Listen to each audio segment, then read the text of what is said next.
بسم اللہ الرحمن الرحیم۔ رسول اللہ صلی اللہ علیہ وسلم نے ارشاد فرمایا، جب تم سونے لگو تو آیت الکرسی پڑھ لیا کرو، اللہ کی طرف سے ایک فرشتہ نگہبان مقرر ہو جائے گا اور صبح کے ہونے تک شیطان تمہارے پاس نہیں آئے گا۔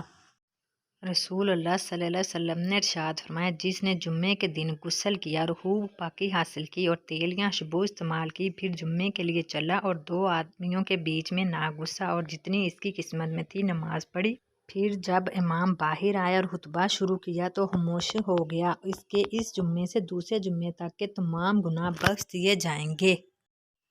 آپ صلی اللہ علیہ وسلم نے فرمایا، ایک شخص نے ایک کتے کو دیکھا جو پیاس کی وجہ سے گیلی مٹی کھا رہا تھا، تو اس شخص نے اپنا موزہ لیا اور اس سے پانی بھر کر پلانے لگا۔ اللہ نے اس شخص کے اس کام کی قدر کی اور اسے جنت میں داخل کر دیا۔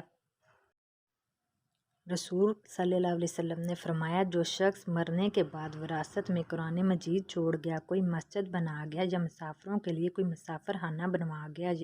یا کوئی نہر جاری کر گیا یا زندگی اور صحت تندرستی کی حالت میں اپنے مال سے کوئی صدقہ نکال گیا، تو اس کا ثواب اس کے مرنے کے بعد بھی اسے ملتا رہے گا۔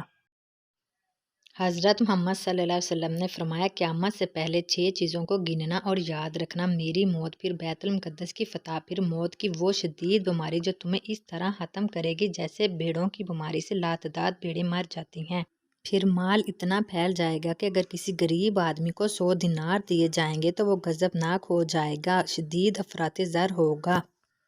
پھر ایسا فتنہ ہوگا جو عربوں کے ہر گھر میں داخل ہو جائے گا۔